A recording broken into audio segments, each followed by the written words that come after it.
right, gentlemen, we are wrapping up February with another excellent panel in order to cover what is, oh my God, I dodged a bullet with this, with the Percy Jackson show when that dropped on Disney Plus. And now we are unfortunately here with, and I have to stress this as much as I possibly can, Netflix's Avatar: The Last Airbender. This is not the Avatar: The Last Airbender. This is Netflix's Avatar: The Last Airbender. I am joined by two returning members of the panel, Luk of Luk Reviews and Dontre, a.k.a. Tarantino, a.k.a. DJ DiBlackio. I'm still going to keep bringing that up. I don't care how many times. I don't care. Listen, you came up with that. I don't care. You came up with it, all right? Don't hate me for that.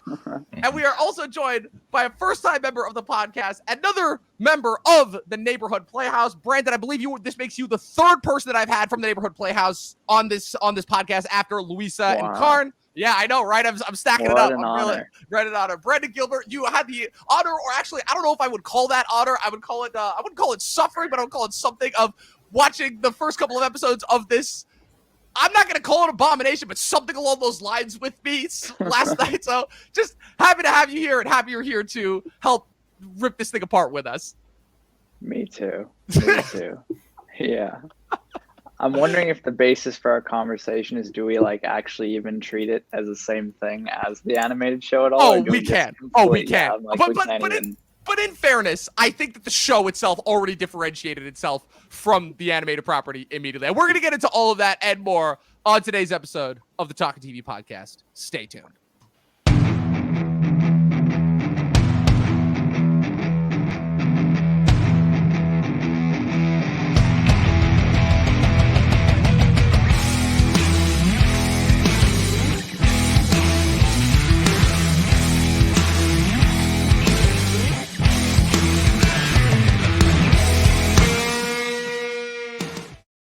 All right, gentlemen, I'm going to skip all of the preambles, and I just wanted to start this conversation up this way. I was talking with Dontre before Luke and Brandon got here, and I included this in my written review that I published on Serialized, which is that I can't help but notice that this property is the second property that we've gotten so far in the year of 2024. That is an adaptation of a property that is much beloved, I would say, to all of our childhoods. Luke, Brandon, I know you guys just recently watched the animated show recently, but I think it's safe to say that Avatar: The Last Airbender is a pretty fundamental property to really anybody that I would say was born around the year between the mid 90s and the early 2000s as far as that goes. It's become a pretty legendary staple, kind of surpassed its traditional animated roots as far as being, I would say, one of the most fundamentally important pop culture IPs that we've had of the last 20 years. And I can't help but notice that this is the second one of these after Percy Jackson that they attempted to adapt into a movie back in 2010 that was critically reviled, right? That's what's insane. Percy Jackson and the Olympians and M. Night Shyamalan's Avatar: The Last Airbender were both released in 2010. And now have since been adapted into live-action 8-episode TV shows that both have somehow made all the kids that watched those movies when they came out that are now in their early adults. We're all around the same age, ranging early 20s to mid-20s, right? That are making us collectively scratch our heads and be like, were those earlier adaptations that bad? Were they really that bad? So, Dontre, I wanted to start with you. So, what were your thoughts when you first heard? Well, actually, no. Let's start this. What's it called? What are your memories of watching Avatar: The Last Airbender as a kid, or when the first time you watched it was?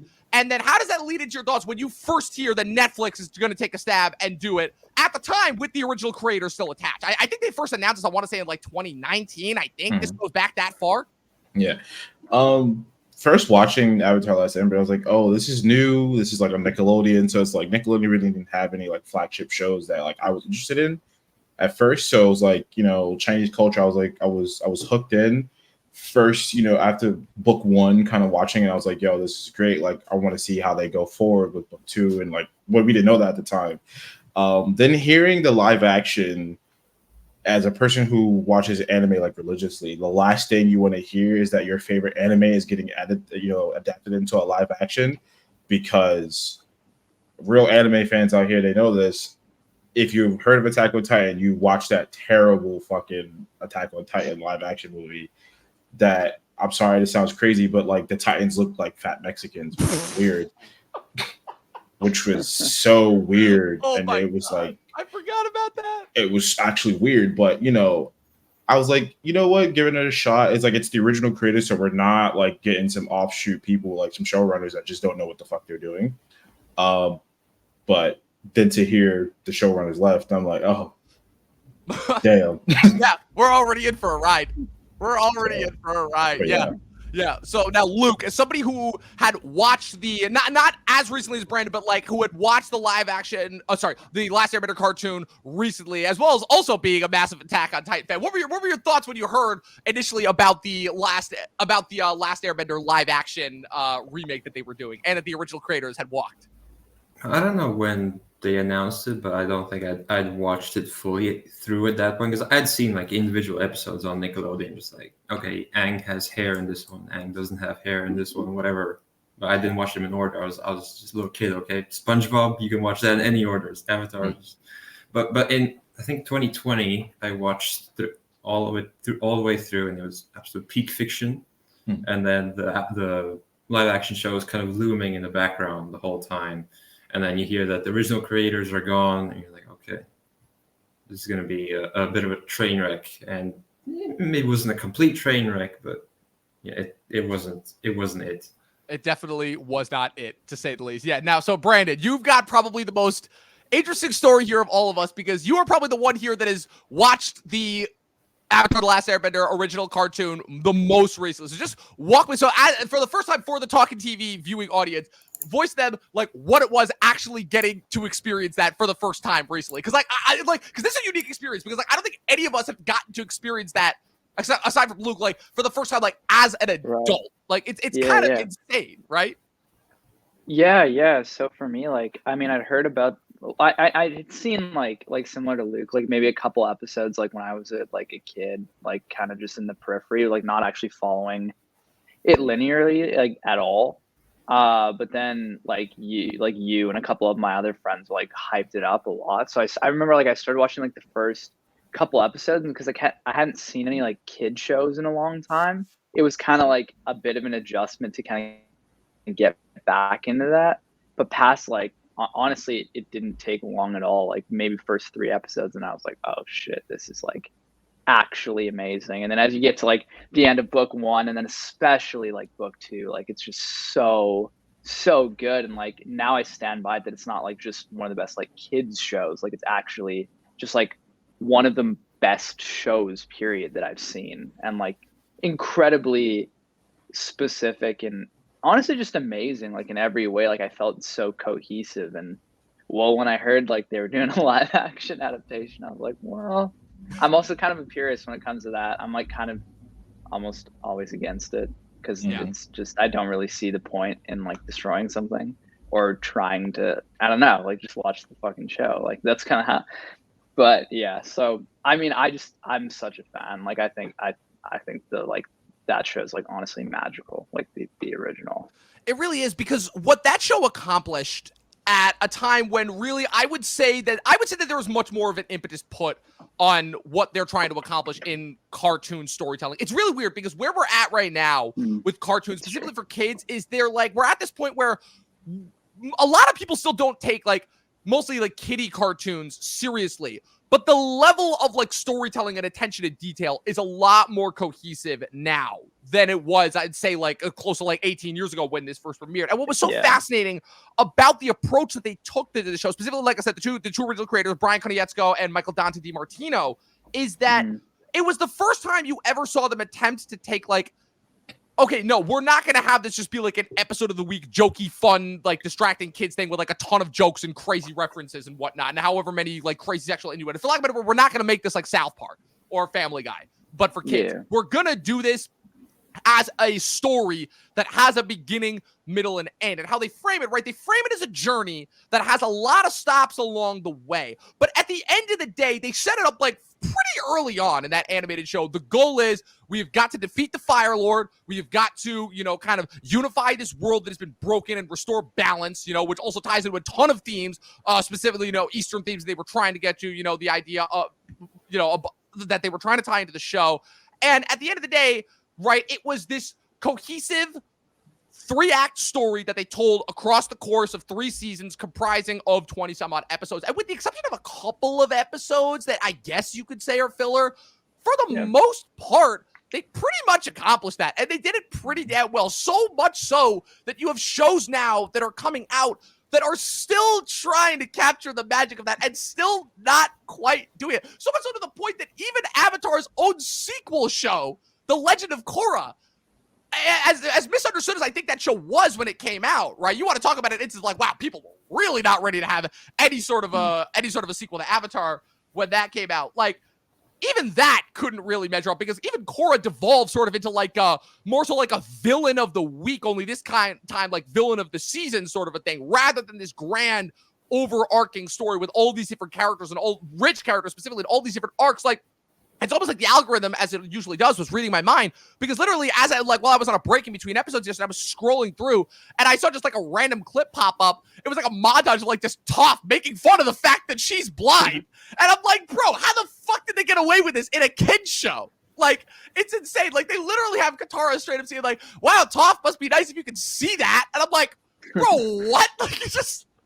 like, that shit that they would never even touch today. And that's not even, and those are just like dumb jokes that they're making, you know? That's not even getting into like the deeper storytelling elements. So naturally, right, when I hear that they're making this show, right, the first thing that I think of obviously is the Shyamalan movie, because that's the first thing that anybody thinks of when, because again, they already tried to do it live action. M. Night Shyamalan directed, and M. Night Shyamalan, who had already not had the best reputation at that point because he'd already directed Lady in the Water and The Happening at that point, which are two movies that really don't age that well. And hey, man, The Happening was funny. Listen, it was funny. It doesn't make it a good movie, all right? Good movie in my book. Hot dogs and cough syrup and all that bullshit that was in that movie. But my point being that Shyamalan kind of scorched earth that movie before it even came out, because he even admitted, I really don't give a shit about this, and I'm only making this because my kids love the show. I don't even think that he'd watched the show at the time. And that movie kind of measured up and was what it was. And it's kind of funny when you go back and look at how many people were in that movie too. Like, Dev Patel is in that movie as Zuko at like 18 years old. You got fucking Isif Manvi and Cliff Curtis, and ironically, Dontre, and going back to the fact that I will never stop torturing you about these fucking Transformers movies, you know who the chick who played Katara in that movie was, right? I don't want to talk about it. That's the chick who played Mark Wahlberg's daughter in Transformers Age of Extinction. Which is Age of Consent. Age of Consent, exactly. Even worse with the fucking ever shrinking short shorts. And but what's even funnier is Yue in that movie ended up voicing a character in Legend of Korra. So like, and also the guy who played Sokka in that movie ended up being in all 5 movies of Twilight, which is even funnier. But anyways, the point, the connections never stopped there. But the point being is that they'd already taken a shot at this live action wise. And it's kind of but like, wait, but you can't. It's not a shot if it's like adapting 3 seasons into a movie. It's like, right, but the idea was always supposed to be like, it was supposed to be a trilogy of movies, and the fact that they missed so hard with that first season, you know, that's fair. But things have shifted a little bit since 2010. You know, here we are 14 years later, which I cannot fucking believe that it's been 14 years since 2010. But let's just say, I didn't know Jackson Rathbone was Sokka. Sokka, Yep. What's his name? Jasper from Twilight? Yeah. Yeah, he is. I remember I saw that immediately because Twilight had already had like its first 2 movies, and my mom was like obsessed with those movies, and I read the books too. And let's not get into that. Anyways, the point being is they'd already taken a shot at this, and they'd already missed pretty hard. So when they said that they were going to do it again, they're like, okay, we're going to take another shot at this, but they're like, yeah, it's Netflix involved, and it's got the original creators involved. And I'm like, okay, cool. And then they released that first still image of like, it was just like the far wide shot of Appa, and you could like barely see like the silhouettes. And I'm like, okay, they've actually like sort of got more of a look closer to the original animated series. So this might actually be something worth checking. I'm not ready to write it off completely, but like this might have a shot. And then you hear the news, the original creators have walked. And that's when we're like, oh, this is going to be another one of those. And credit where credit is due. Netflix put the most amount of money into their marketing for this show that they have ever put into anything. Because as we all know, Netflix does not market shit. They rely completely on their algorithm and the fact that they have kind of become like this well-known brand entity in the age of streaming services, almost becoming their own IP, which is really weird to talk about. And I guess the reason why I stressed that this is Netflix's The Last Airbender is I think that of all, this is not the first one of these that we've seen, an adaptation of something that's already kind of beloved that looks very aesthetically similar to it, live action, but does not really carry any of the essence of the original. The close comparison that I can think of is when Disney attempted to do this with The Lion King, where they were trying to essentially visually make that look as realistic as possible without having like any of the flair and poppy fun and really heart of the original. And what I'll say that Netflix did with this adaptation is they did something that I noticed that they did with a couple of their anime adaptations now, Death Note being the exception. I would say with Cowboy Bebop and One Piece. And Dontre, you've actually, I believe, seen the One Piece live action show, so you would be able to comment on this better than me, which is trying to capture aesthetically the look of it. But as far as the actual storytelling goes, trying to do something completely different. Because I'm sorry, these characters in the show may have the same names of the characters that we know from the animated show, but these are not the same characters. This barely resembles the same story. Like, they still have the same essence of bare bones, you know, last surviving airbender, trapped in an iceberg for 100 years, woken up, discovers that he basically slept through the war, and now has to accept his destiny as the last airbender and Avatar in order to unite the world and defeat the Fire Lord, yada, yada, yada. But all the micro bare bones along the way, yeah, it's not there. So, Brandon, I wanted to start this piece with you. Like, immediately off the bat, like, we're watching the first episode, and we're just immediately like, something's off here. Like, something's immediately off. And I would say that it was probably when we got to Warriors of Kyoshi, and just what the hell they're doing with Suki and Sokka. I mean, bro, we were literally just sitting there. We're high out of our minds, and we're like, let's take it from here, please. No, it was like, I guess I was so alarmed about how, well, one, like, how Sokka's character just absolutely, like, is not the same at all. Like, because he's super, like, sexually driven and inadequate in, like, the show. And so, like, it made no sense to me that, like, Suki was the one pursuing him, but just out of absolutely nowhere. And, like, their whole, like, fighting sequence, like, in the woods, and I couldn't stop laughing at the whole thing. You mean you like, didn't like when she just got put into a chokehold? Yeah, I know. I was like, yeah, he could just stand up, maybe. Like, yeah. I was so confused about that. Well, there's a clear explanation of why everything happened the way it did. But I'll continue your thought. Though. I don't want to cut you off. Well, no, what I was, no problem. Well, what I was gonna say to that is just that, like, I mean, the first thing I noticed immediately. Oh God. Yeah. What I was noticing immediately was that Sokka, the actor, played him, had one facial expression, like, throughout the entire show, and I'm like, okay, are we gonna get like a little more, like a little bit more, anything? And then by the 8th episode, I'm like, wow, he really does have that same facial expression the whole show. Like, and it sucks because to add on to that, like, say, oh, sorry, I didn't mean to interrupt. No, you're good. There's a little delay. No, I was just gonna say, like, what hurt me the most about, like, his characters, I feel like they killed his wit, like, or like his, like, the humor aspect, like, just completely fell flat. Because one, like, the editing at times, like, made absolutely no sense for, like, a cohesive tone, and it just ended up playing off as, like, super, like, network television. Like, I was, what I said to Dom, it was like, because we're trying to figure out like what gave it this, like, really strange feel that like was kind of like super melodramatic. It's because they kept shooting these, like, singles out of nowhere, and then there's the scene where, like, all the Kyoshi warriors are, like, interact, like, when they finally come face to face with the Fire Nation, they cut to, like, a wide out of nowhere, and it's like the most humorous thing. Like, I just couldn't understand what the intention was there. And I don't know, man, like, it just hurt that the essence of like both Suki and Sokka in that episode, like, was automatically, I could tell, I'm like, oh, they're not staying true to, like, these characters at all. Exactly. And like the fact that, like, I already knew that, I'm like, okay, the problem, right, with every modern thing now is they have to make every male character, like you were saying, Brandon, inadequate, and they have to have them be taught a lesson by said female characters. Here's the problem with that, though. The original already did that. And it did it really, really fucking well. Exactly. Really well. So they're like, so the writers are in a situation where they're like, how do we do this better when it's already been well done? And I mean, the results speak for themselves, obviously. And that's just with Sokka and Suki. That's not even getting into Katara. That's not even getting into fucking what's it called? The Fire Lord and Azula, who we get way more screen time for in the first season that we did in the original. And I have to say, was it really necessary? That's before we even get into Boomy and the whatever the fuck happened at Omashu.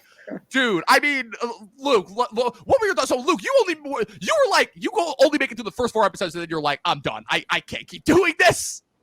It wasn't even so much like, oh, this is the worst thing I've ever seen. I was like, this is just like fine. It's whatever. It's nothing, but I'm getting nothing out of continuing. Yeah. Like I'm committed to the pod. I'm not that committed to the pod that I need to finish the season to talk about it. I've seen enough. And actually, I've seen more than enough. I've seen all 3 seasons of the show, a much better show. Yes. I think my main gist of it was just lacked the energy that the original show had. Like everyone was expressive. Of course, that goes to the animation. They can have big eyes and whatnot.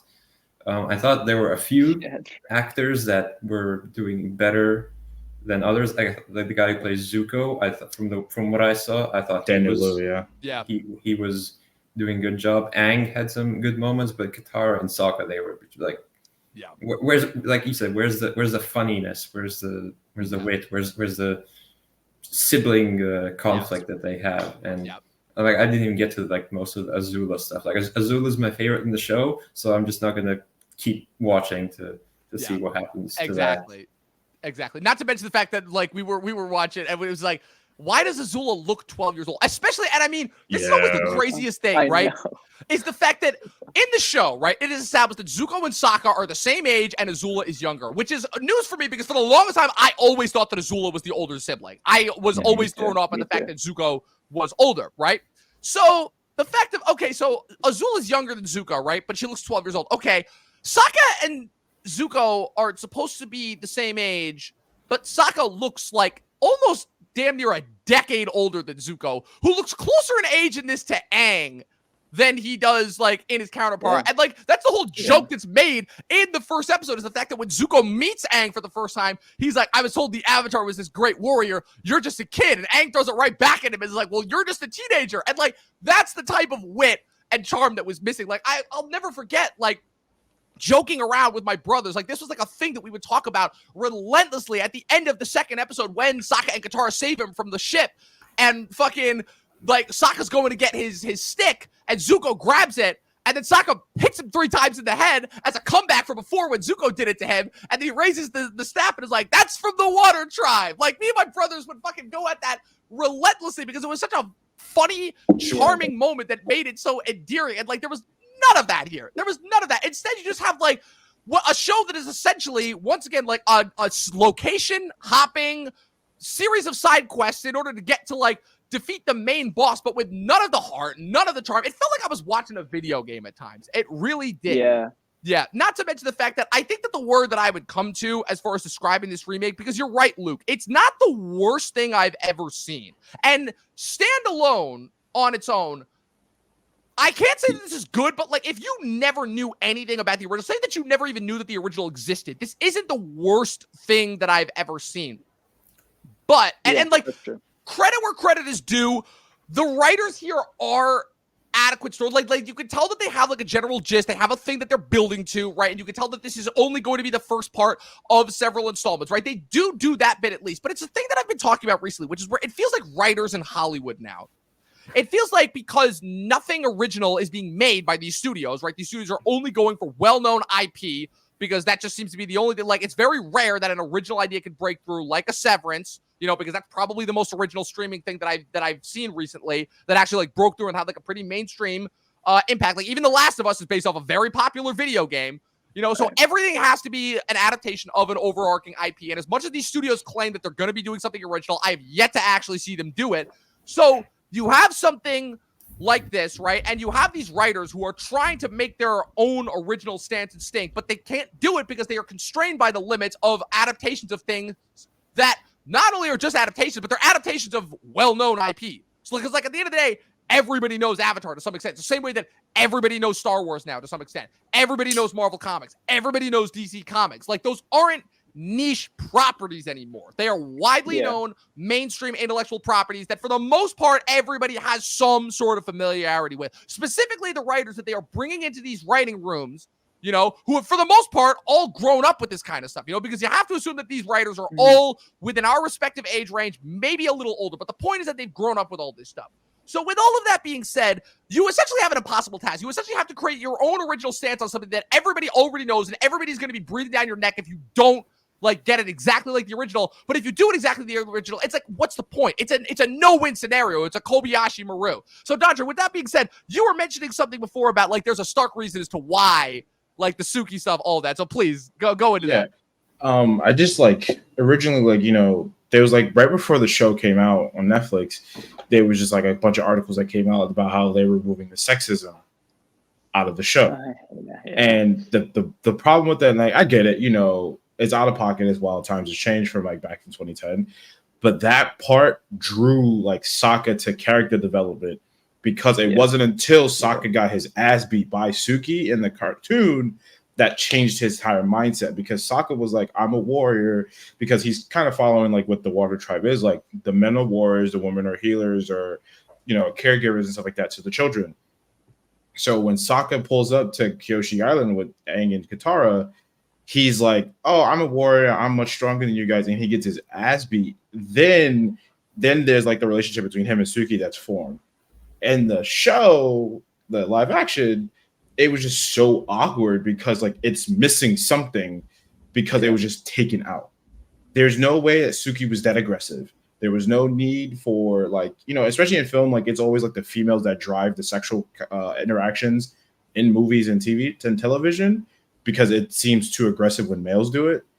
So it's like, it's just weird. So it's like when Suki put him in a chokehold, I'm like, oh, this is what we got going on. And then, you know, I was like, oh, all right. And I have to say, like, the second episode is like one of like the best episodes that I've seen because of like, I'll get into stuff later, but it just was weird at first. It was just weird. And I think you took a key part of Sokka's like character development moving forward. It just didn't make any sense. Yeah, I couldn't agree more, especially given that like what we got, right? So they essentially, right, so they're adapting pretty much all of book 1 Water with this season, right? Which again is a 22 episode season. 20 episodes, right? So you're taking a 20 episode season, and again, for as much as they claim that they cut a lot of filler, a lot of those episodes, even in book 1, are pretty fucking important. Like those are episodes that include like the waterbending scroll, the storm, the blue spirit. Also, they completely cut Zhang as well, Aang's first firebending team. They cut that completely, you know? Bato. A lot of episodes that are, like, really crucially important for setup and establishing these characters, and they're kind of trying to all mix and mesh them into one. So already you're getting characters that are showing up, like, way earlier than they're supposed to and, like, out of place and everything. Like, you got... Right, so you go to Omashu, like, right after the Warriors Kyoshi. Okay, that's fine. You know, skip a couple episodes here and there.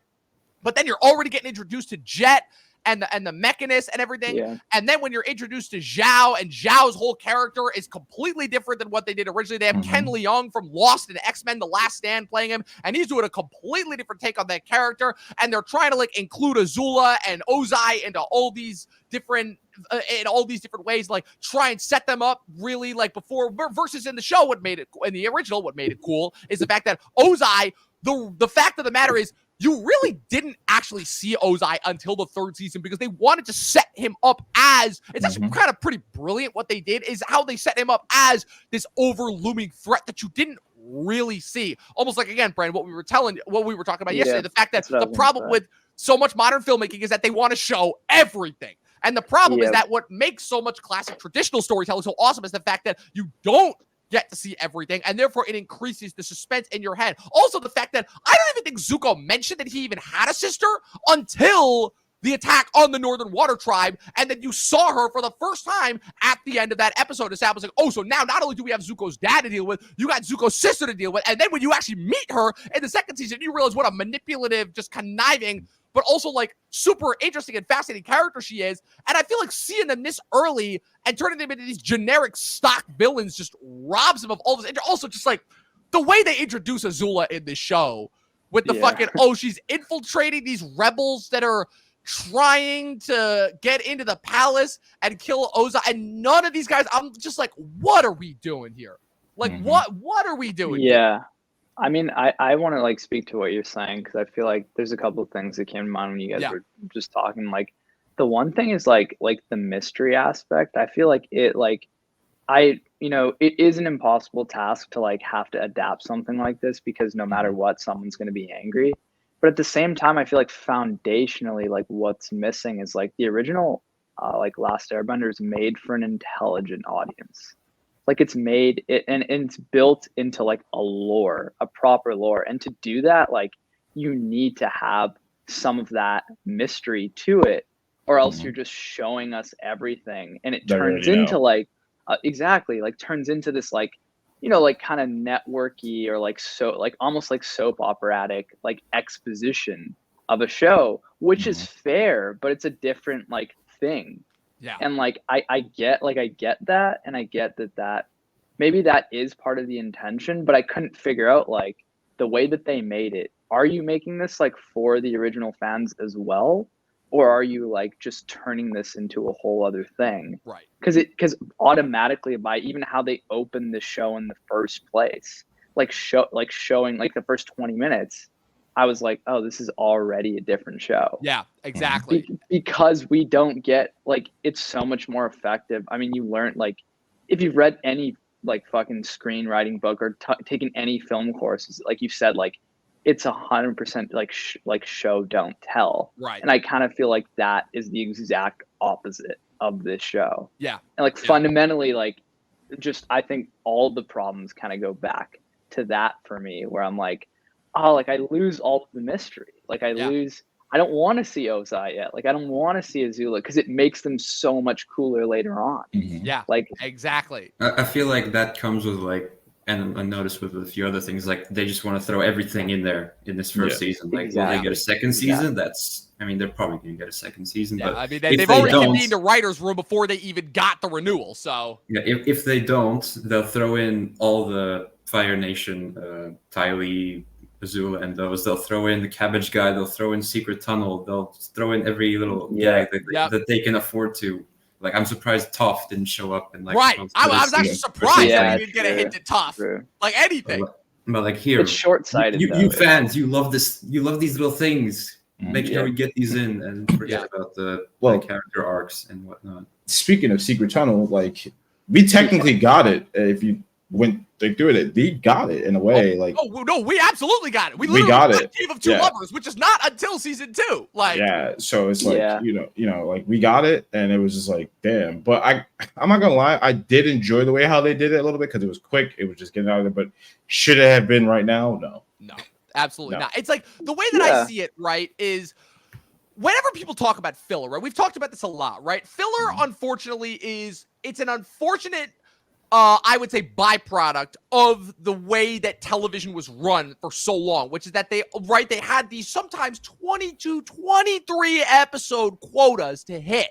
Like, you're not going to have every episode be an absolute banger if that's the case. If you have to churn out 20 episodes, like the average television count that we've seen over the last like decade has shrunk from like, it went from like 13 right when The Sopranos really changed the model in the early 2000s, and that was HBO's model for the longest time, and then Game of Thrones kind of shrunk that down to 10, and now the average episode count that we get is like 6 or 7, if that. You know, sometimes we'll even get some shit that's like not even 5 episodes, you know. So by nature of that, right, you were gonna have a lot of excess and a lot of fat. But what was so cool about shows like Avatar, and Avatar, the original, wasn't the only one that did this, but what was so cool about it is you would have like the ability to just like you were saying, Brandon, flesh out the lore, flesh out the mythos, create this world, really get you like infatuated with each of the residents. And so what I felt like was missing by streamlining so much of that lore was, like I said, that essential world building, which, like you said, the fact of this is clearly being made for an audience that does not have the attention span, that is used to a quick binge, right? That is probably going to binge all 8 episodes of this in like the course of a day and then move on to watching something else and not think about it, you know? Because that is just the Netflix model, right? That's what that's how Netflix has fundamentally changed the way that we view media, and they've been doing this for over a decade now. But what I find is so frustrating is the fact that they're not doing this with anything original. They're using it, again, it's the same thing with Lion King. It's a cheap marketing ploy to just get more subscribers to their platform. That's all it is, ultimately. And so that's why I use the word unnecessary, because obviously when we talk about it, right, we're always trying to come at it from a point of how can this help contribute to like the content that is pop culture, right? How can this like how is this going to make an impact for like another generation of kids the way that the original did for us, right? Because that's ultimately what we're always looking for. Like, we don't, like, at the end of the day, nobody cares about how many subscribers this is going to get for Netflix. Like, nobody cares about that. Nobody, even executives who work for Netflix don't care about that, right? Because at the end of the day, they're just collecting their monthly stipend bonuses and going home. No, we care about these stories because they mean something, because they help us interconnect with somebody else and they make us feel alive. And even more so than that, what makes the original so unique and special is the fact that that show understood how to do that from an animated level, which then I went on to inspire an entire other generation. Like, again, the fact that, like, there are so many people who've tried to claim that Avatar is a form of American anime because it uses different anime stylings, right? And it wasn't the only cartoon to be doing this at a time, but it was the fact that it melded so many different incredible storytelling techniques that made it so unique and different, right? It had the mythos, it had the interesting characters, it had the incredible story. And even more than that, I mean, we're also forgetting the fact that, like, Avatar is also kind of the reason why we have Star Wars: The Clone Wars, because Dave Filoni was the director of several episodes on season 1. And as a direct result of his work on that show was what caused George Lucas to hire him to do the Clone Wars. And I mean, the last 15 years of animation in Star Wars we have as a result of that. So this show is literally groundbreaking. And the fact that it's kind of devolved into this, right? It's heartbreaking. And like you were saying, Brandon, the fact that every fucking 5 seconds the characters have to go into some monologue about how important what they're doing is. And it's like, oh. Yeah, that was a drag. That was constantly having to, especially if I go all 8 episodes, constantly having to keep hearing Aang just be like, "I'm not ready, motherfucker. We know you're not ready. You're 12." Yeah, exactly. Yeah, that's the point of the show. Like, we get it, bro. Like, we get it, little bro. Like, it's gonna happen. Like, it's just your time right now. But just. You gotta suffer. You gotta get through this. But like having past avatars having to keep telling now, I have a big problem with this one piece of the show is the Kyoshi. The Kyoshi? No, honestly, no. I enjoyed the Kyoshi episode because like we got something brand new that was like, yo, this would be dope if they did this in the show too, channeling her energy into Aang and then popping up. Which again was another thing they twisted because of the original. That was Roku that did that. Right. Now, here's my biggest part. Roku's my favorite character, right? Yeah, Roku's an awesome.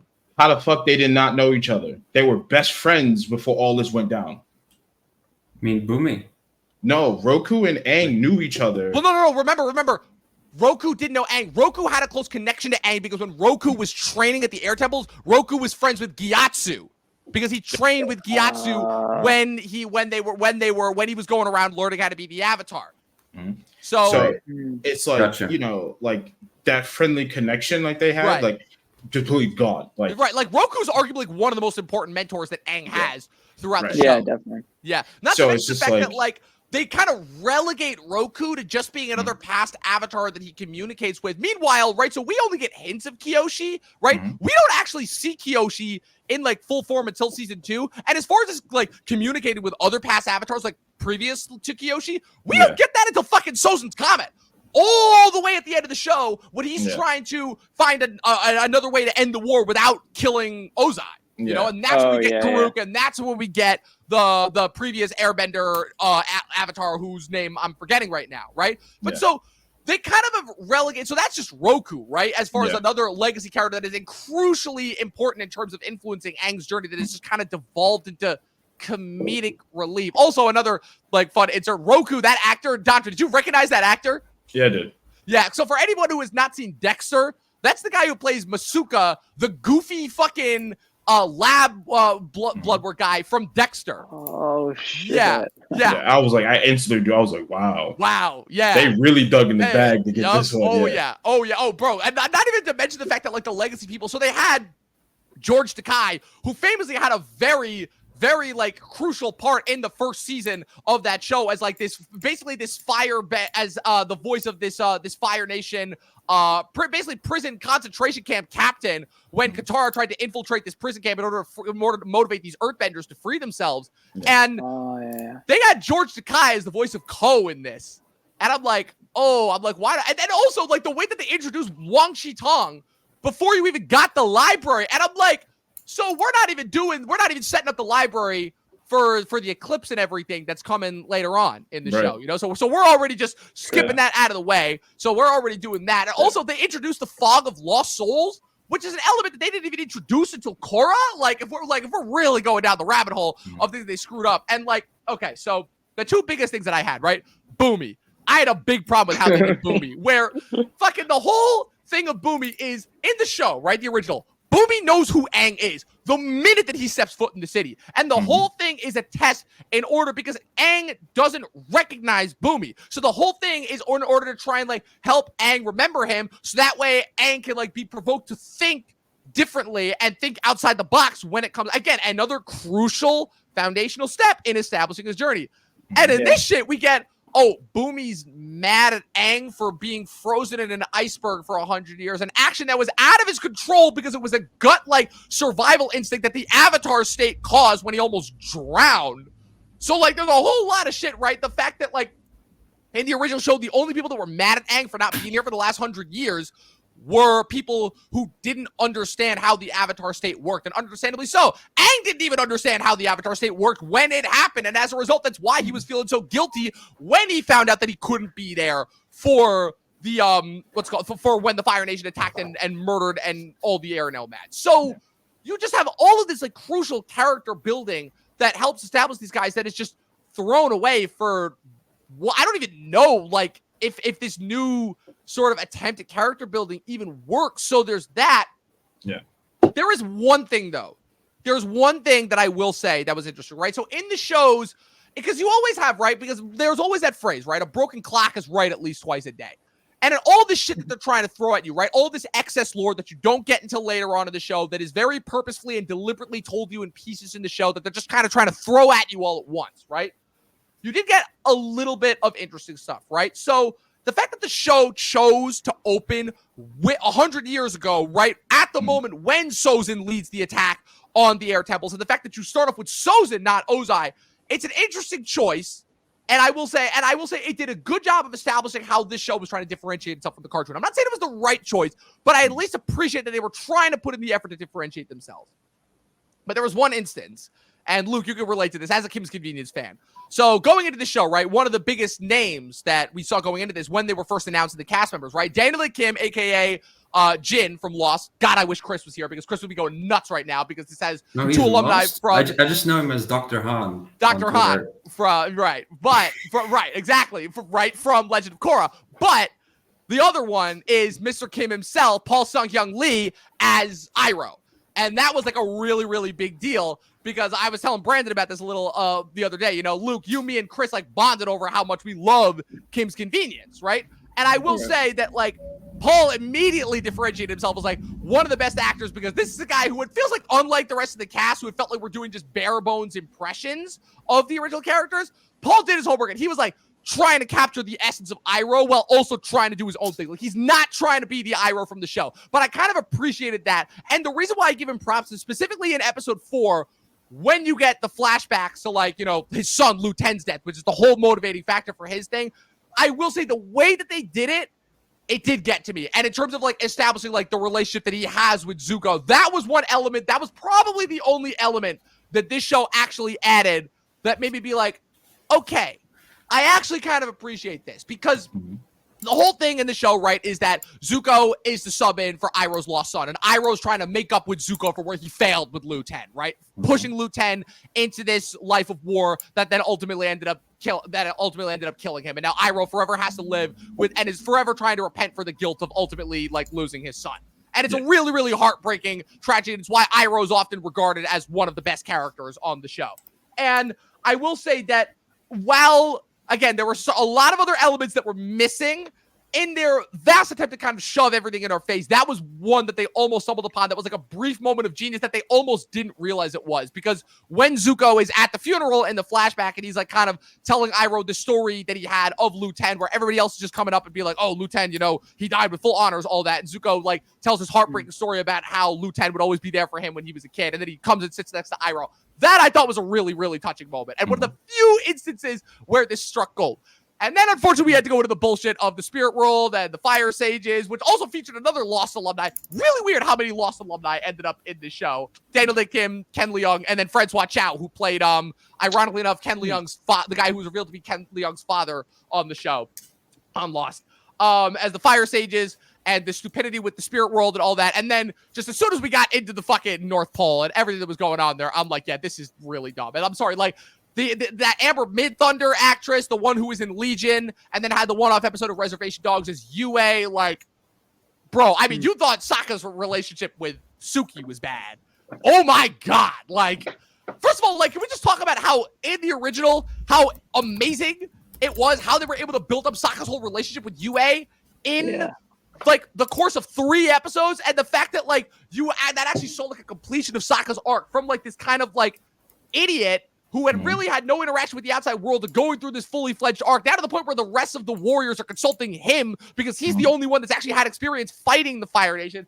And then, like, I mean, Dontre, you were saying it yourself, like the shit with Katara and Paku. That was another instance of where, again, the original did it better in terms of already handling the blatant sexism and overcoming it. And this show was like trying to have it both ways, where they're trying to have it, but they can't. And yeah, no, like I just want to talk about like some of the things that I did like from the show so far, and I'll get into that. You know, I'm real. I loved we got the flashback of like what happened 100 years ago.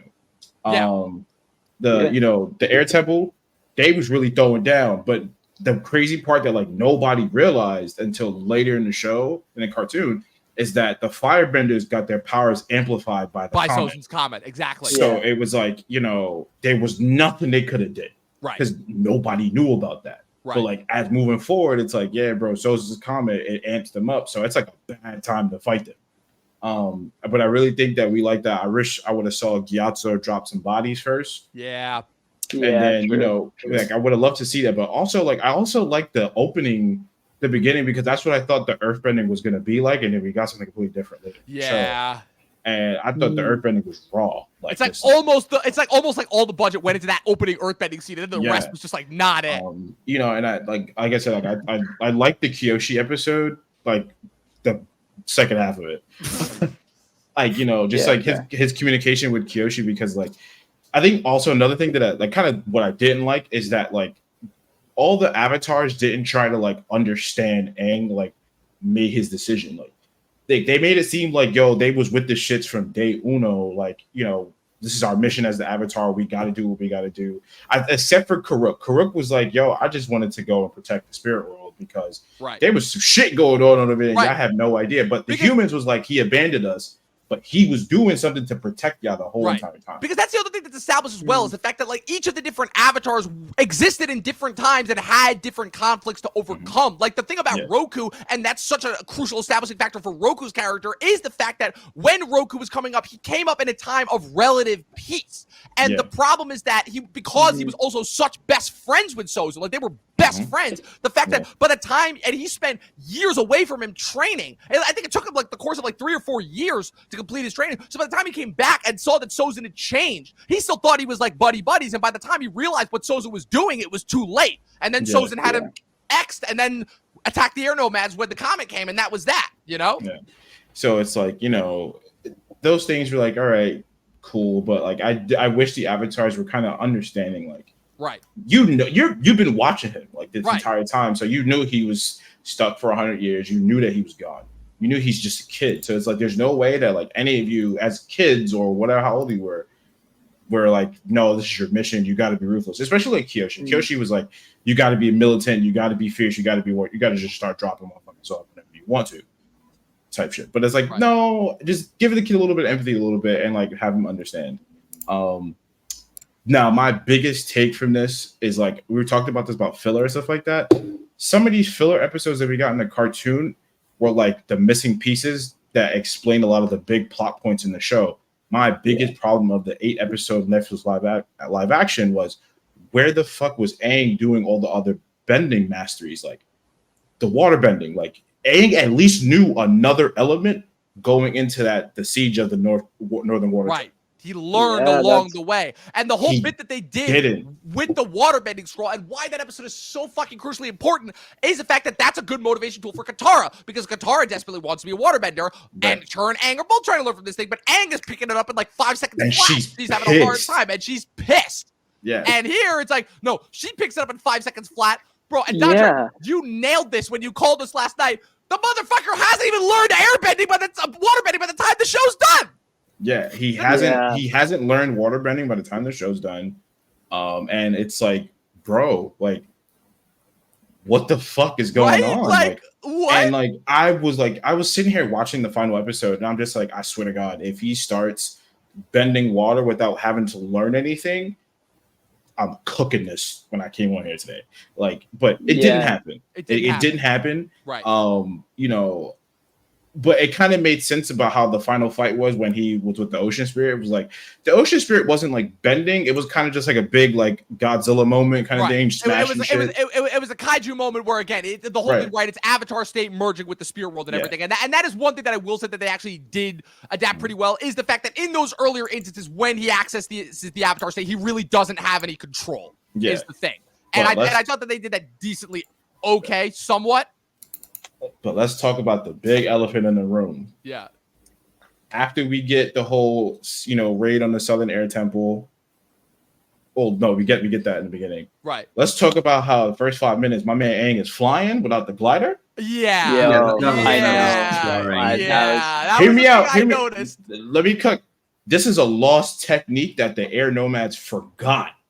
They lost this technique, and it wasn't until when Zahir popped up, and then he got his airbending powers, and he was like, "Yo, I'm flying. I don't need nothing else. Right, I'm out here." But then when he escapes from Zuko's shit, he gets shot out the sky. My man, you forgot to fly, bro. Apparently he lost more. Apparently he lost a lot more of that iceberg than we thought.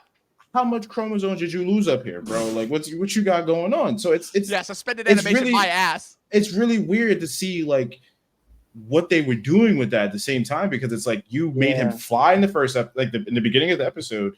He goes away for 100 years. He forgets how to fly without the glider, and Aang is falling like, I don't know what to do. My man, you were just flying when you was in the Southern Water Tribe at Wolf Cove. You just did it an hour ago, and you're showing off your ability. So it's like.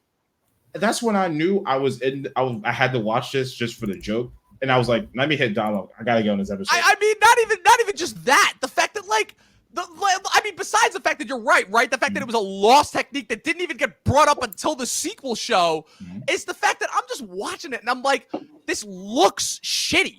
Like, this looks really bad. I mean, Brandon, we were talking about the effect shots and everything, and how like there were certain scenes where it's like. They just didn't want to pay the fucking extras here, because there's like scenes where there should be like bustling activity in the background, and it's just like, this is empty. Like, this doesn't even look good. Well, you said it best, like with the earth bending shit, like where like there'd be like they may have actually just used their budget, because there's some bare sets that honestly look kind of like awful because of how bare they were. And it was just like, I was like, damn, like y'all really just lost that like instantly. And I was like, all right, I'm gonna keep watching it. And as it kept going and going, and then like I have like real like weird feelings, but I will say like I love Zuko. Like Zuko's the actor for Zuko, Daniel Liu, great cast for that. I think Zuko, I think the actor captured what Zuko really is, because like the whole thing is like Zuko is about restoring his honor and going back to the Fire Nation to be with his father, to be the rightful heir of the throne. But like you eventually just like realize that like this, what I'm doing is wrong. Like, not wrong, but he's like, what I'm doing is just like, it's for my own selfish ambition. Like my father doesn't really care about, but this thing we don't get until like the end of book 1 going into book 2. And then we kind of see all the book 2 is like Zuko's like revelation. Right. But I'm really scared to do a season 2, because like, I want to see how they handle Aang getting shot out the sky. Like I'm really scared to see how that dude, based off this now. Crossroads of Destiny. So it's like there's so many, and then like even more when if we get a 3rd season, if they decide to stretch it out that far, before Netflix just cancels the shit. what's going to happen when we get the actual fight? Is Aang going to kill Ozai in this situation? Yeah. Are they going to change something? Right, you know? exactly. It's so funny too because the comparison of the 3 seasons of Avatar is always compared to the 3 original Star Wars movies, right? The fact of it's like, book 1 is New Hope, and then book 2, the way that shit ends with Azula yeeting him out of the sky and Zuko ultimately going back on all that character portrayal, but in a way, it almost sets us up for an even better because Return of the Jedi is often criticized, but I still think that they missed the point of that movie completely. But Book 3 Fire is such an incredible revelation because you have these characters at their lowest and they have to crawl their way back to their feet and prepare for the eclipse. And meanwhile, you have Zuko, arguably more conflicted than he's ever been. He's got everything he's wanted. He's restored his honor, but he's still realizing he's missing that crucial piece, which is that he's changed too much. And it's, again, one of the foundational establishments of why he's such a compelling character. And Mike, if they try to do some shit like they did with this season for books 2 and 3, yikes, to say the least. It's not going to have the same impact. And it's just going to be more palatable, washed out, oh, this is fun and cutesy for the sake of being cutesy. Also, another thing that they tried to do, similar to showing us the attack on the air temples at the beginning, but at the end, they show Azula taking down Omashu. What? It's just, again, just trying to show everything and throw Does she everything have at the us. blue fire? I saw something No. Well, we saw the light. We saw a brief hint. We saw a brief hint of the blue fire, and then we saw a little bit of the light. She has to earn it. Everyone has to earn their super. It's unlocked. It's DLC. Episode. She got to pay $20 for the DLC. Yeah, exactly. But not even just that. It's the fact that when Azula is introduced, the reason why she is such a threat is because you bring her in, right? You already saw that Zuko's already a pretty established firebender, but then you bring her in and she's chucking out blue fire and lightning, which you didn't see at all in book 1. And you're like, what the fuck? What else are these firebenders capable of? And that's on top of, besides the fact that she is just so connivingly evil and delights in being evil too. And also but also has those human elements. When the chase, which is still one of the best episodes of any TV show I've ever seen, where just her and May and Ty Lee are just going after them nonstop and not giving them any chance to rest. And when she finally corners Aang in the village and she's doing the impression of Zuko, it's I kind of see how these two still have that shit-faced, snot-nosed brother-sister bond, where, they're still brother and sister, even though they give each other shit and do not get along well at all. How they pulled that balancing act off, again, and I cannot emphasize this enough, in an animated show made primarily for kids. It's mind-blowing, to say the least. Do it, 100%. Yeah, it's man. To my last point to touch on with Paku and Katara, now I was watching that, right? And I was like, okay, the way how they introduced it, Paku was a little too nice. No, in the cartoon, Paku was like, yo, you're a woman. Dick when get in the healing hut, bro. Know your role. He may as well have straight up been get in the kitchen. They may as well have said that. Low key, that's really what it was. And it was messed up. And I was like, okay. He was immediately late. He was like, yeah. He gaslighted the shit out of her. I was like, damn, you fell for the gaslight. Which is kind of almost worse if you think about it. Yeah. So it's so she goes and she's like, oh, I'm gonna learn fight. She was completely oblivious. Yeah. To and they're like, no, we don't do that. We don't fight. And she goes, well, why am I here? But the whole part of what drove Katara to fight Paku was the fact of trying to change standards and stuff like that. But also it was Aang learning waterbending from Paku as his master, and then Aang going to teach the techniques to Katara, and that's when Paku was like, "Yo, fuck is you doing? You know what? You're not my student anymore." Right. And Katara was like, "Nah, I'm not gonna apologize for that." But during that whole entire fight, the necklace gets knocked off, and Paku's like, "Yo, I made this for Gran 60 years ago. Yeah, I was supposed to marry her," and that's when that bond happens between the two. Right. Not to mention the fact that that's what makes the payoff of Katara finishing Aang's waterbending teaching even more satisfying. Meanwhile, this one, you just have fucking Katara pausing to give another fucking long speech in the middle of a fight where there's fireballs raining around all over. And I'm like, I'm so sick of this bullshit when characters will just stop and give a fucking 20-minute monologue when there's crazy action going. That infuriates me. That is a trope that I've been seeing way too often. And every time I see it, it infuriates me. Not to mention the fact that they literally turned Gran into fucking exposition, and they literally had Gran. They couldn't even actually do it in the intro. They gave right, exactly. They had her just say the intro from the original. I was like, that was quite jarring. Okay, just go ahead, read the whole intro, read the whole episode. I know it was kind of secondhand embarrassment actually. Watching them. I was literally. I was like. giving her, and then like the thing we were talking about, like with Omashu, was just like the waterbending scroll. How the fuck did the grandma have this? Yeah. We didn't get this until after. Yeah. Omashu. Like they had to steal that shit from pirates. Like that's the thing. It was like, I get like the whole thing about cutting out filler and stuff like that, but these things were monumental things that filled in the blanks for the main story plot points. Yeah, and 100%. They just like missed it 100%, and like, and I'm not even being too critical of the show because it's an adaptation. You have to change things to make it more appeal for live action and stuff like that.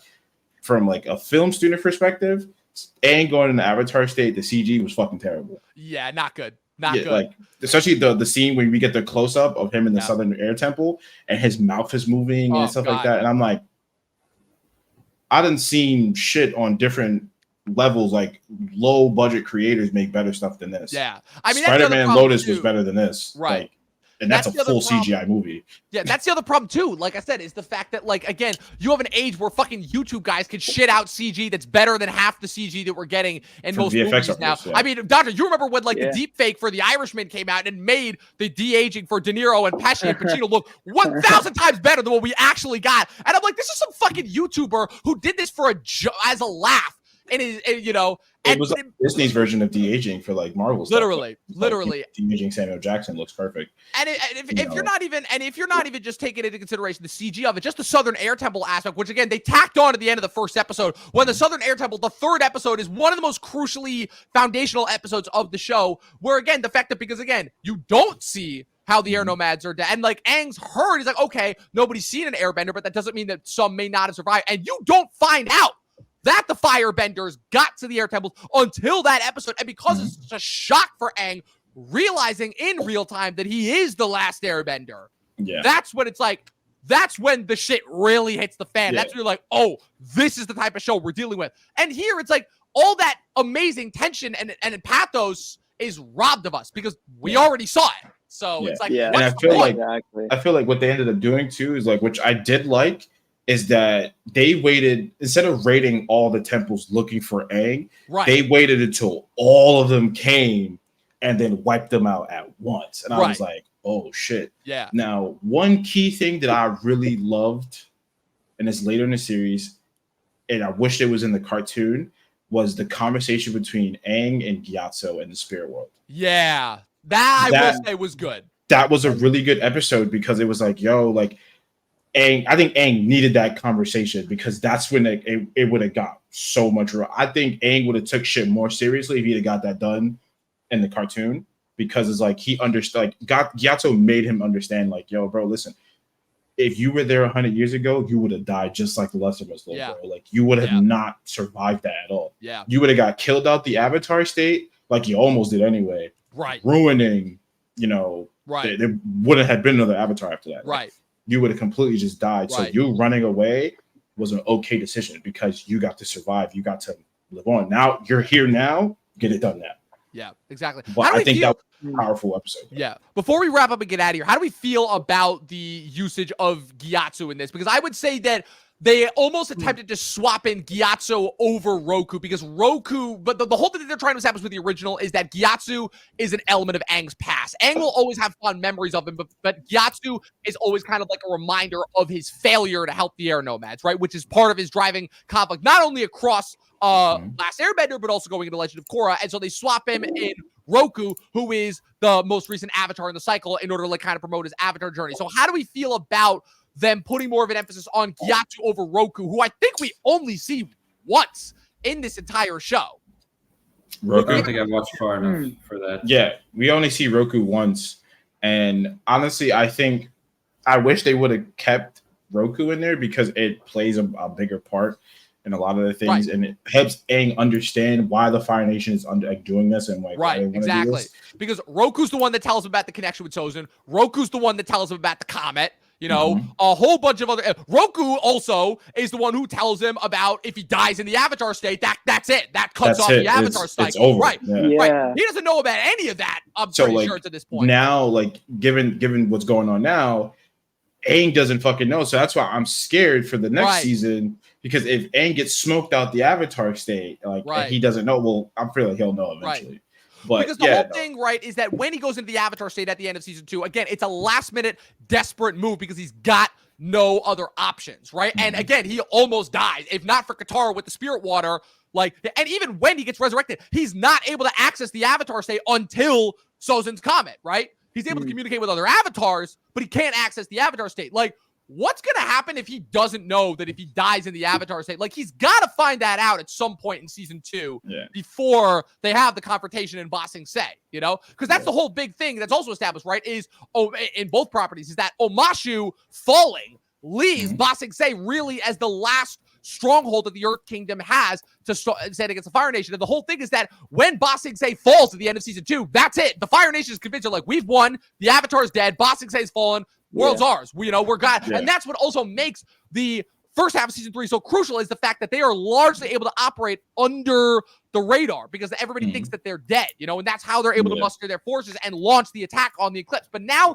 that we got Wang Shitong, that ruins the intrigue of the library, which also, how are they going to set up for the Eclipse, which then is going to lead into the whole second half of season 2 with them getting Ba Sing Se and trying to plan this invasion in order to, like, how is all of that going to be effective? So that's all shit that we have, I guess, look forward to if the show, which I would assume that this is going to get, like, I mean, we'll see if Netflix releases the numbers after this weekend, but I have to assume that this is going to be pretty highly viewed just because of the property. Yeah. So it's the likelihood of them getting a season 2 was already pretty high to begin with. So I guess this is stuff that we do have to look forward to going forward. But with that being said, before we wrap up and get out of here, I wanted each of your guys' final thoughts and star ratings for what you have seen percentage-wise of this first season of Netflix's Avatar: The Last Airbender. Luke, we're going to start with you.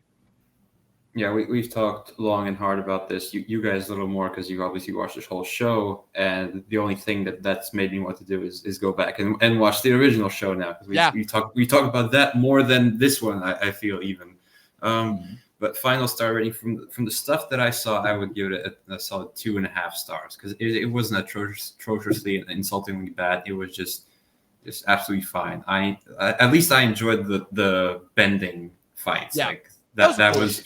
That was really missing from even the Shyamalan version. We're not going to mention Shyamalan that version anyway. where it's like the choreography in that alone. But like, but even that, it's like it still doesn't hold the candlestick to the original because again, just what they're able to pull off animation wise, and the fact that even in animation they did their homework in terms of like deliberately like mimicking different actual forms of kung fu and different fighting techniques, and in order to differentiate like the different forms of bending and their related, it's masterful, the attention to detail that they were able to do. In terms of season 2.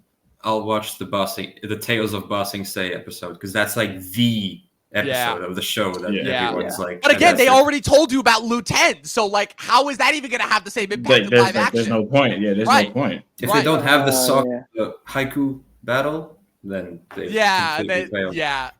Oh man, and they're at the Pips and Papadopoulos. Oh, less said about that, the better.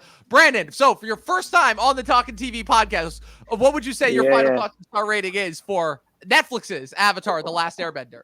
Okay, yeah, my final thoughts, and it might be a little bit redundant from what I was saying earlier. I think like the thing that was missing for me was like just like the mystery and intrigue and like the kind of I guess intelligence, honestly, like of the original. And I think that it was hard for me to see like how much of like the big things were thrown in it just so like we could have like like we're doing this for you guys, like to the audience. Like, remember that? That's hard for me. Exactly. Little South Park member berries there. And that's what's hard for me because it's like honestly like this show is okay. Like if I'm just looking at if I had like not a lot of attachment to the original show, like it's like a decent show, you know, like it's not bad, and I can see like why I can honestly see why I bet you a lot of people are actually gonna like the show. Like but I don't know, for me I'd probably give it like a 3 stars because it was like, you know, it was okay. Like there's a lot of like personal problems I have that are mostly like emotional attachment to the original show now. But no, like it, you know, but they should definitely cast me on the further seasons. Yeah, they should. Yeah, who would they cast you as though is the question, because the problem is all the characters in season 2 they already fucking kind of used. They're already there. Yeah, they're already there. The only characters can you play a blind girl? Puff. Can you play a blind girl? I can play blind girl very well. You can just play the tourist in Boston saying like, "There's no war in Boston today." Oh shit! Exactly. No, actually, no. Long Fang, Long Fang, fucking the leader of Tai Li. That actually would be Brandon. I can actually see you pull that off. See, there you go. So that would actually be pretty sick. Can That you would be the big yeah. owl in the temple? Well, we already got yeah. him. We already got him. Remember? Well, we We already did? got the owl. Yeah. Yeah, I didn't get that You far. didn't get that Oh yeah, No, he didn't get them. when they go into the spirit world, the first spirit that they meet is Wang Shitong, the giant owl. Aw. So- I might watch that clip just to see what it. is. Yeah, and ironically Okay. enough, the actor who voices him is the same actor who voices Master Oogway in Kung Fu Panda, Randall Duck Kim. But that's speaking kinda- on that that's though, kinda Washington, cool. Yeah. like the way how they did it was like, oh, that Sokka and Katara couldn't hear him because they couldn't. Their minds are so feeble they couldn't translate what he was saying, but only Aang Right. could. So I'm like, oh, Yeah, whatever. whatever. Dontre, your final thoughts and star rating for Netflix's Avatar: The Last All right. Airbender. If we're doing it out of 5, it's gonna be controversial. I'm gonna have to give it like a 3.5 out of 5. Reason being because I can see the vision, I can see where they were going with it. I think moving forward, season 2, if you had more money and you took more time to understand what the fuck you're doing, because I feel like the showrunner is gonna have to understand about what you just did for the season 1 and the feedback that's coming out in this form of content what we're doing right now. You gotta go back and just be like, yo, listen, like we missed some points here. Like my man's isn't waterbending in the first season. That's just fucking it's book 1 water. You know what I mean? So it's like if we go 8 episodes or we get more in book 2 and my man hasn't thrown a stone at somebody, Right? fuck you got going on, We bro? literally got a whole episode in season 2 of Toph just teaching Aang to earthbend because Aang has the toughest time with earthbending because Yeah. it's literally the opposite of airbending. know. Like if we don't get that, So it's like, like there's like a lot like I think they could just do and like fix up. It's not like there's some major points that you definitely need to fix, but there's also some minor things too. But there's also some other good parts that you could really just take and just work on and moving forward. I think the cast is good. I think chemistry can form. I think Sokka and Katara are the 2 weirdest parts of Team Avatar right now. yeah. Like Yeah. it feels like they're not really a sibling. Like Katara and Sokka, they're not really siblings. They're just like adopted people. Like, and then like Aang. Yeah. And I think that's also like some people are gonna be like, oh well, where's like the love interest between like Aang and Katara? That was always weird in the cartoon. Yeah. So it was like Yeah. I wouldn't be surprised moving forward. Like that's not a thing. Like Aang and Katara doesn't become a thing until later in the Right. end of the book. That makes Yeah, sense. exactly. Especially with how they had Katara having the hots for Jet when they did. And like, You know. yeah. Yeah, that was that was hilarious. So it's just like I think it has potential to be good, but again, what we talking the entire time is like it's an adaptation. We're not going to get a 1-for-1. I don't want to see a live action of what we saw as the cartoon almost 20 years ago, but like there's just understand the source material. Like it's there, the lore building is there. You really need what Brandon was saying is like you need this mystery element. Like you need it's really just an adventure. It's an adventure show, but like there's no sense of adventure.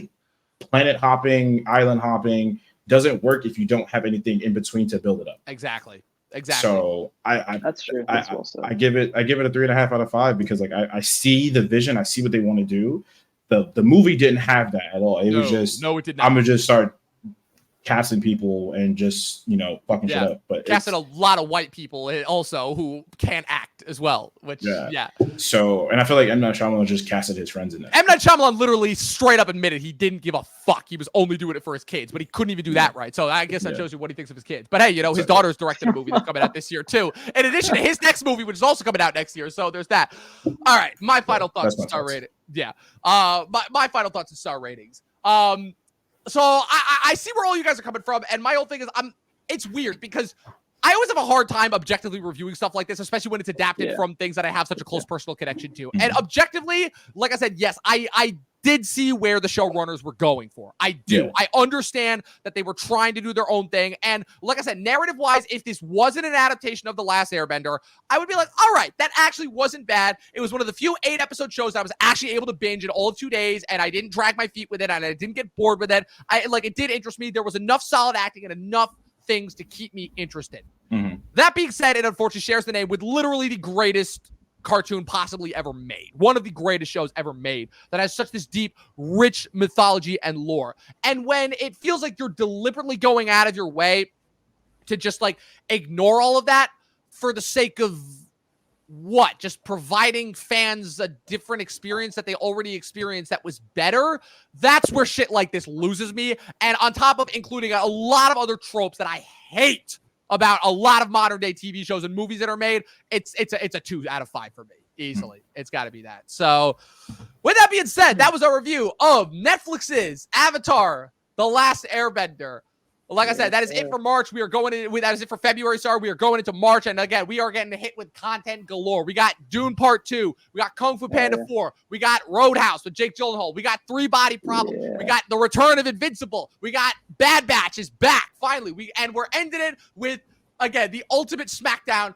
Godzilla and Kong, the new empire, with Kong with the Infinity Gauntlet and fucking gender fluid Godzilla. It's gonna be insane to say. Hey man, that's Super Saiyan Godzilla. That's Super Saiyan Godzilla. You're fucking what is the Titans? Scar King and Shimo are the ones that they're fighting. Which it's Mario and Luigi against Wario and Waluigi. Exactly. That's how I see it. Exactly. Like they even got like different things. He's not wrong though. He's not Kong wrong. literally has the fucking mech gauntlet that he punches through a build. I'm like, they literally gave our man Kong an Infinity Gauntlet. Like, where's the fucking gems? Like, where's the collection for the Infinity Gems? Where's that happening? Takes the skills from Shimu. I guess. Anyways, like I said, thank you all for being here. This is an absolute blast. Luke, starting with you. Where can the good people follow you on the interwebs? You can follow me at Luk Reviews on both Instagram and YouTube. And a reminder that next October we have the movie coming out with the original cast animated. Yes, we so do. We have that to look forward to. Which the original creators are involved in as well. Yes, and it will be released theatrically. Yes, so we have that to look forward to. Yes. Wait, what's that again? October 25, we're getting a movie with them as adults and whatnot. But it's going to be animated, and the original creators are involved. And it's set like right after the events of the original series, but they're in their 30s. So it's basically like in between the events of Last Airbender and Korra. Yeah, that's sick. Yeah. Okay. So that's going to be cool. I'm still only going to be vested if they bring back the original cast. I mean, obviously they'll. Well, actually, no. They probably could bring back Zach Tyler Isaac because that kid's like probably got to be in like his 30s now. So. Yeah. They probably could do that. All the promotion, he just did like a promo, like when all the old actors were talking to all the newer actors, stuff like that. He just did a promo for him.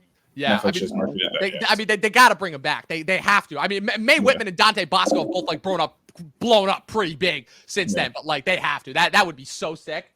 And I mean, Jessie Flower, I think like retired from acting after Avatar because she was like a kid when they had her in that show. So, but that'd be sick to have her back as Toph. That'd be fucking sick. All right, Brandon, your first time on the show, man. How'd it feel? What'd you think? Yes, sir. I feel pretty good. Pretty good. You got any social media things you want to plug for the viewing audience? I mean, you can follow me on Instagram, Brandon James G. I don't need to plug myself too much, Yeah, not yet. We'll say that. Superstar right here.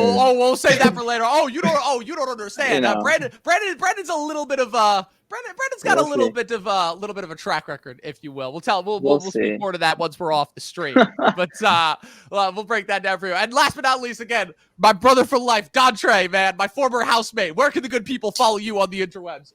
Listen, man, if you like good house music and like DJing, man, follow me at Official Wig Mafia DJ. And then if you like video games, like we talk about random shit, follow me on twitch.tv.DiBlackio Gaming. Yeah, there we go. Yes, sir.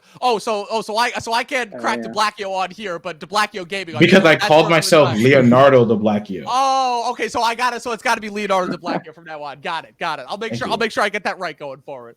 And as per usual, people, you can follow me with everything going on at Movie Nerd Reviews across all platforms, at Official Talking TV Podcast for all Official Talking TV updates and clips from our shows as well. Subscribe to us on YouTube. Follow us on Twitch. This episode will be available on Spotify and Apple Podcasts tomorrow. And as always, people, 12 seasons of a short film, and watch more fucking movies. We'll see you guys next week for Dune Part 2.